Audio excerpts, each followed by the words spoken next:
بسم اللہ الرحمن الرحیم نحمدہ ونصلی علی رسولہ الکریم اما بعد۔ آج میں گفتگو کرنا چاہتا ہوں اسلام کے فلسفہ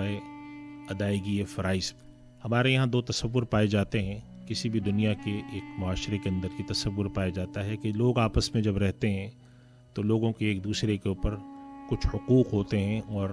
کچھ فرائض ہوتے ہیں۔ جو ایک شخص کا حق ہے وہ دوسرے کا فرض ہے، جیسے ماں باپ کی تعظیم کرنا، ماں باپ کی فرمانبرداری کرنا، ان کا احترام کرنا ماں باپ کا حق ہے اور اولاد کا فرض ہے۔ اسی طرح ایک ملازم ہے، اس کی کچھ فرائض ہیں اور ان کے جو آجر ہیں، جو ان کے امپلائر ہیں، کچھ ان کے فرائض ہیں۔ تو ایک دوسرے کے جو فرض ہوتے ہیں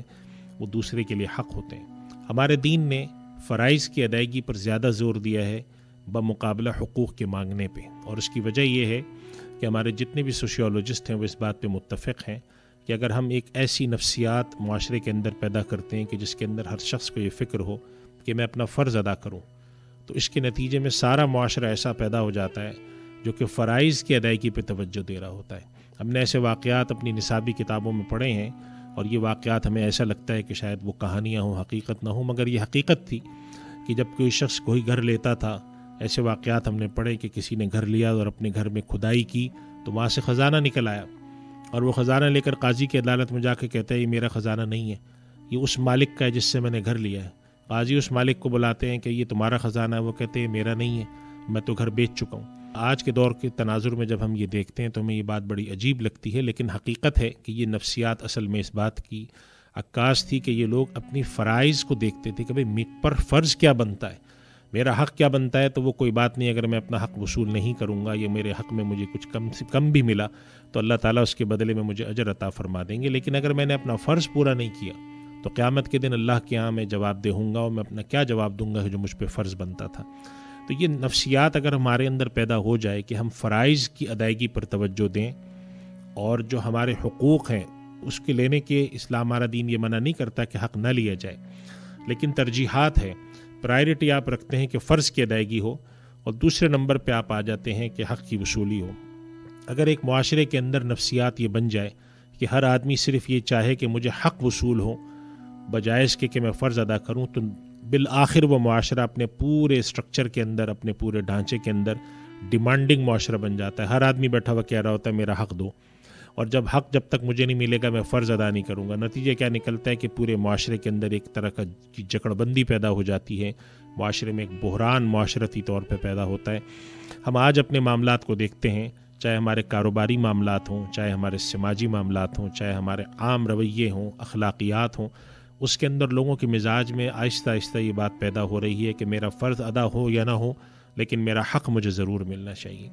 اور اگر فرض کی ادائیگی کے کوتاہی کا مزاج بنتا جائے تو بالآخر وہ جا کر اس نتیجے پر پہنچ جاتے ہیں لوگ کہ اپنا فرض ادا نہیں کرتے، دوسرے کا حق مارتے ہیں۔ اور اگر ایک معاشرہ ایسا بن جائے کہ وہ حق مارنے والا معاشرہ ہو تو وہ معاشرہ اللہ کی نظر میں ایک ظالم معاشرہ ہوتا ہے۔ اور اللہ کے نبی صلی اللہ علیہ وسلم کے جو آپ کی احادیث ہیں اس کے مفہوم اور اس کے مفاہیم سے معلوم ہوتا ہے کہ اللہ تعالیٰ کفر کے ساتھ تو چیزوں کو باقی رکھتا ہے لیکن ظلم کے ساتھ باقی نہیں رکھتا۔ تو ظلم اللہ کو بالکل پسند نہیں ہے، اور جب ہم حق تلفی کی طرف جاتے ہیں تو دراصل ہم ظلم کرتے ہیں۔ ہم سمجھتے ہیں کہ ظلم کا مطلب ہے کسی کو مارنا، کسی کا مال و دولت چھیننا، کسی کو نقصان پہنچانا،